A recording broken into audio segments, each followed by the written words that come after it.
Hi, everyone.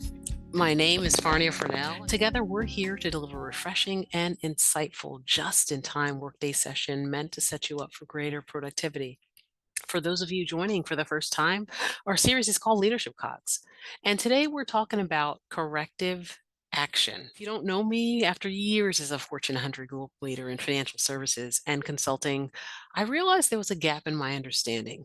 I'm a first gen systems engineer trained in process and technology, and my difference in culture caused me to struggle with a lot of unwritten rules that oftentimes help the best leaders and the best teams to thrive. So 12 years ago, I used what I knew and I studied and I got coached to fill gaps, and that led me to launch the Lenserf Group. In that time, we've helped thousands of leaders and countless teams across 44 countries to soar past their limitations. And that body of work led to COGS, which is our four pillars of progressive performance. So what is it? What does COGS stand for? C is for celebrating and celebrating consistency, which is sorry, an attribute of high performance. O is for taking greater ownership of not only your being, but also your actions. The G, the G is for growing out of the glue that often keeps me, it keeps you, and it keeps many, many others stuck. And lastly, the S. The S is the stamina to stretch into whatever might be next, in spite of what initial discomfort you might be facing. So I'll pause for a second and just tell a story. Years ago, I was working with a team, partnering with a team. Oftentimes we partner with other organizations, and we were partnering, and I avoided addressing a performance issue that existed between our team and that external organization. Internally, my team worked overtime to patch the gaps. We created workarounds, we managed the missteps, and we masked the cracks. And to the client, everything looked like it was smooth.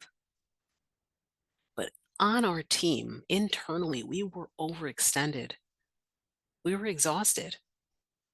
We were tired. And we secretly hoped that they would notice, that that partner team would notice, and that they might choose to improve, self correct, fix what they were not doing right. Over time, we noticed that they didn't. And by the end of that work together, we weren't celebrating the win. We weren't celebrating the client's milestone. We were quietly relieved that it was over. And frankly, the emotional toll, the extra hours and the quiet resentment that started, it really, really built up. And we paid the cost. On our team, we paid the cost of that cover up. So our focus today is on celebration, ownership, and stretch. So let's talk about, what is corrective action, when to consider it, how to do it, and opportunities to practice corrective action even now. So, what is corrective action? Well, it's a response taken to address and resolve performance, behavioral, or even process issues. The goal is to realign individuals, teams, or systems to whatever the expected standard happens to be. And when we think about why it's important, well, it's important because it represents course correction. Course correction and corrective action is alignment. If you're traveling along a road and you're headed to New York City and you find yourself passing Indiana, you find yourself passing states that you didn't intend to pass, chances are you're going in the wrong direction. And corrective action is that, it's realignment. If you've traveled somewhere that you've been and you relied on just your memory and you say, "Oh, well, I remember turning there," or "I remember walking there." Sometimes that works. Very often things change Things change on the course that you might have traveled in the past. And when things change, you get to realign back to your goals, to your values, and to your standards. This basically helps, especially on a team, it helps you avoid getting into the point that you are dysfunctional. Why is this important? Because avoidance, sometimes when we avoid checking in, avoidance has a cost. The longer a performance issue exists or lingers, the more it drains. It drains team morale. It delays the opportunity to take workarounds. And honestly, it diminishes trust. Misplaced momentum. Sometimes you see lots of energy on a team, lots of energy in a space. But if that momentum is misplaced, it might create shortfalls that lead to burnout. Some of you might have people on your team who seem really, really energetic and they're ready to get moving. They're ready to go forward. But undirected, they might put all of their energy into doing the wrong thing. And if you never check, or if there's never a planned point of accountability, and I say planned for a reason, corrective action doesn't have to be a, oh, I just random thing. Oh, I have to talk to you now. It could be a planned point of accountability, already mapped out well in advance. If you don't have that planned point of accountability, if you don't have that meeting already on the calendar, if you don't anticipate just touching base, it can lead to burnout because progress without accountability is oftentimes unsustainable. Progress with no point of inflection, progress with no check in can be unsustainable. Another thing to think about is the timeliness of feedback. Like if you're headed into Palo Alto, and again, you're headed to Palo Alto, but you were really going to New York, if you don't intercept that for thousands of miles, you'll find yourself not only did you pay for gas and not only did you sit in that car or whatever vehicle you happen to be in, but it's a waste. So timely feedback, it has the opportunity to strengthen the experience along the way. In an organization, that experience is oftentimes characterized as culture. So feedback can serve as encouragement. So celebration, like, oh, we hit that milestone, we got that far, we traveled that distance. And celebration is in fact a corrective action. Because if you're taking a step and you don't know if it's the right one, or you're taking a step and it is the right one, but there's no acknowledgement tied to it, you can get tired of doing a good thing with no recognition. So corrective action can serve as encouragement and foster resilience. It can foster pride. What we know is that teams are more likely to stay engaged and committed when they know that performance is not being ignored. So, what can you ask? Well, you might consider that you might be in a situation that requires corrective action if a couple things happen. Know that corrective action oftentimes focuses on improvement, but improvement in a positive sense, meaning celebration, or improvement in a not so positive sense. It's focused on the future, anticipating the future, preparing for that. It's a dialogue, it's not a monologue. So if you're injecting corrective action as a leader and there's a team, you want to have a conversation and not just dictate. Corrective action builds capacity. So by going through this introspective action or retrospective, if it's with a team, it can build capacity and identify gaps. So you might consider taking corrective action again for many reasons, and these are a few popular situations. For example, if you're in a situation where a leader on your team or in your division or even one of the divisions in your company might not be in line with the others, and that misalignment is causing some type of an experience for others in the team, in the company, that might also mean that someone might be missing deadlines. So something is different about someone or something that is causing discomfort for others or challenging something that you guys have shared. So challenging a shared project, challenging a shared milestone, challenging a shared outcome. That could be need. There could be a need for corrective action there. Or you might even notice that this leader or this entity doesn't really demonstrate the right level of skill required for the role. And that could necessitate corrective action. You might be in a situation where there's inappropriate behavior going on, or there's a communication style that doesn't quite resonate and it makes people feel uncomfortable. And that could be harsh words that are insulting or demeaning, or jokes that just aren't funny and are causing discomfort for team members. That might have you consider corrective action. Another circumstance might be that you're on a team that's held to some type of quality or safety standard. A lot of times this happens in manufacturing or even in software, an ISO standard or otherwise. And you might, as a leader, realize that there are process failures that are happening. You might observe this issue and initiate the conversation with those prepared to make the change.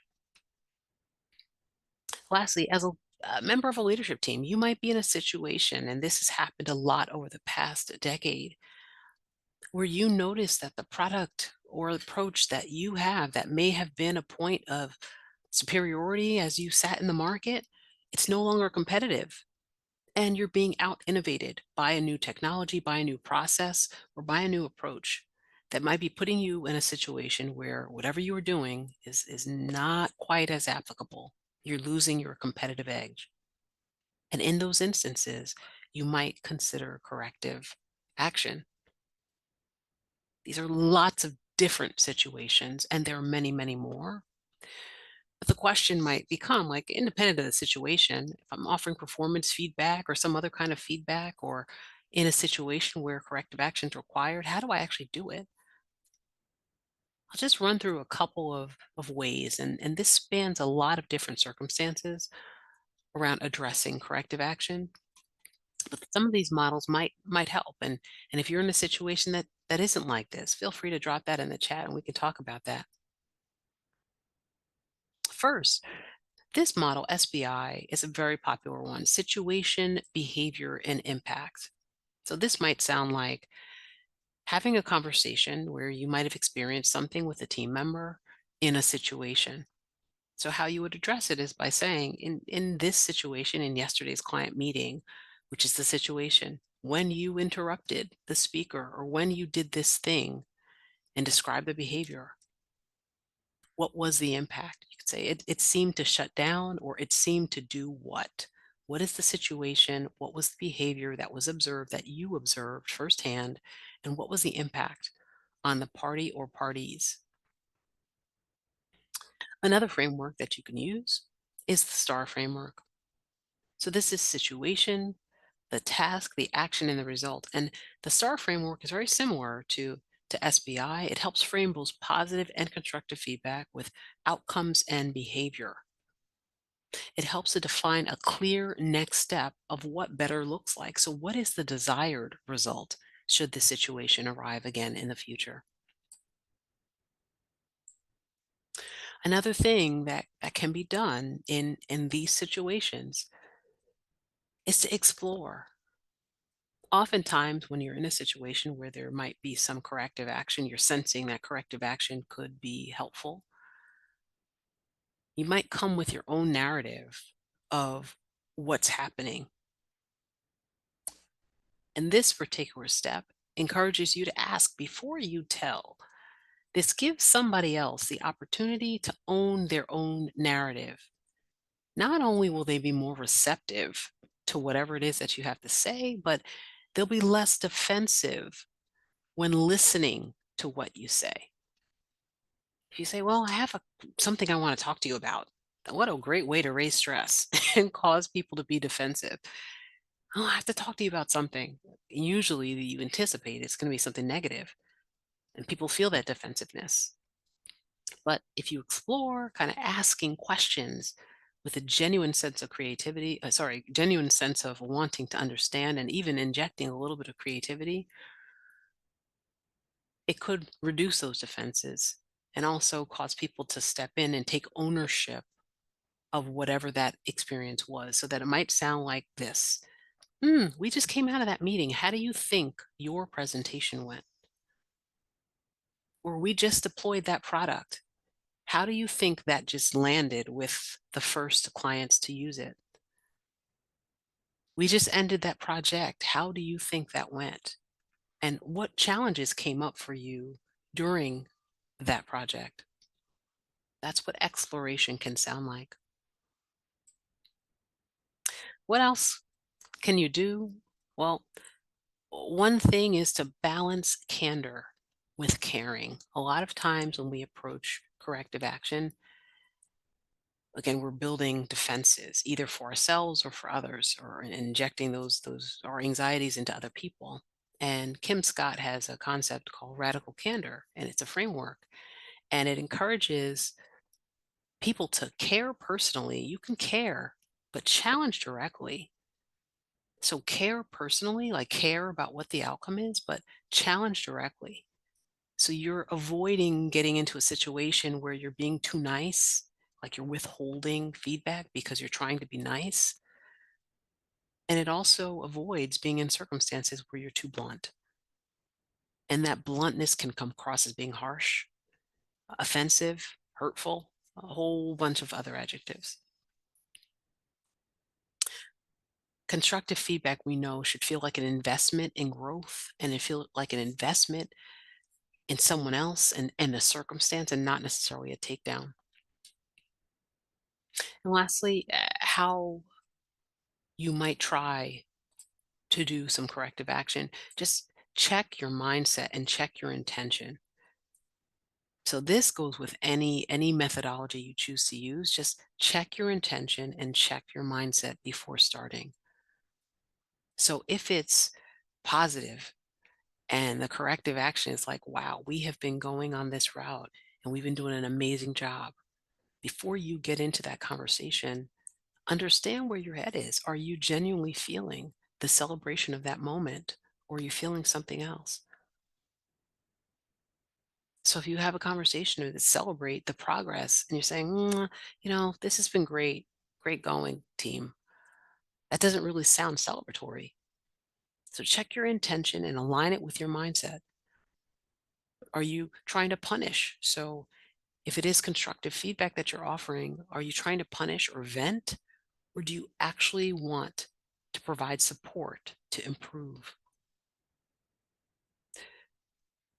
I encourage you to arrive at the conversation open and not already equipped with the version of the conclusion that you believe to be true. Don't arrive at that conversation with your own version of what you believe to be true. It's important to be open. The Center for Creative Leadership research says that people process feedback more constructively when it's framed as growth and not as a penalty. So arrive at that conversation open to receive whatever might come out of it, and to block some of the, I already have the answer, and the energy that comes with that. So chances are you're feeling a couple different situations. We're halfway through 2025. And there's a lot going on, depending on what kind of company we work for, things that are in your world. If your quarter's ending or otherwise, you might be in a circumstance where mid-year reviews are happening around you. Your organization might be conducting these reviews in June, roughly July, and this built-in rhythm gives you permission to evaluate performance and reset goals. It's an opportunity to do corrective action. As a leader, you can frame the feedback as part of aligning to build a stronger second half. As you look forward to quarter three of the year, you can talk about what's working and you can talk about where you can make adjustments. Or if it's not mid-year reviews, it might just be fiscal year planning. So some organizations are actually now ending their fiscal year. And if your organization is one of those, you might be in a circumstance where it's a natural time to address performance in light of your future priorities. You can connect performance improvement to upcoming strategic initiatives or resource allocations. Like, hey, this person's been working on this, and now you want to realign roles to make sure you're set up for success. Another situation might be post launch reflection or retrospective. So, a lot of spring or early summer initiatives are now wrapping up, and a project debrief is an excellent place for feedback or corrective action. In this time, you can focus on behaviors or decisions that might have affected the outcome, and you can use the project as that shared frame of reference to evaluate what happened. And what can you say? You can say, well, during this last rollout, and fill in the blanks, I noticed some tension. Pay attention to the words I noticed. So these are observable behaviors. I noticed some tension and how something was managed. Let's unpack that so we can improve collaboration and we can talk about what's next. And next time, perhaps we won't be in the same circumstance. Another reason or another way that you might be able to practice now might be vacations. There is downtime that people often take in June, July, and August. If you are in a circumstance where things have opened up and people are away or planning to be away, vacations or slower cycles, and during this period of time, you can use that for team development. It's the best time to invest in reskilling, retooling, or even process improvement. You can pause because maybe everyone's not around. Pause and invest that time in team development, reskilling, so that whatever corrective action can be taken. So use the quieter time to address recurring issues or solve those skill gaps. Now, I'm talking about summer downtime, but transitioning back into the fall, you can likely do the same thing as you turn up the volume on what might be happening. Corrective action, like, hey, let's reevaluate this, what happened this summer, and then again, shift the tide going into the fall. So I'll just recap a couple things we talked about today. One, for corrective action is alignment for growth. Two, consider for yourself where there may be friction in your daily experiences that might warrant corrective action. Three, check your mindset and prepare to actually take action, because what's important about this phrase, corrective action, is in fact the action. That something happens and does not stew, because the effects on you or others tends to be serious when that brews into a stew. So reach out if you might be challenged having discussions about corrective action. I thank you for joining us today. We'll be back on June 23rd for another episode of Leadership COGS, where we're going to talk about your time managed. We're counting down to the 250th birthday of the US, and so much has contributed to the diverse legacy that's going to be set in this country, that has been set. You've contributed this by your very existence. But what if you were intentional? What if you leveled up your goals, leveled up your presence, and leveled up your work? So, we're talking about your time managed. And over the course of the coming weeks, we're going to challenge you and tune into the movement of that countdown with the ask of what will you do? In the meantime, don't forget you can catch this session and many others on demand anytime through the Better Spaces app. If you have any questions or you want to connect, feel free to scan this QR code. And I look forward to seeing you next time. Thanks again. Take care and be well.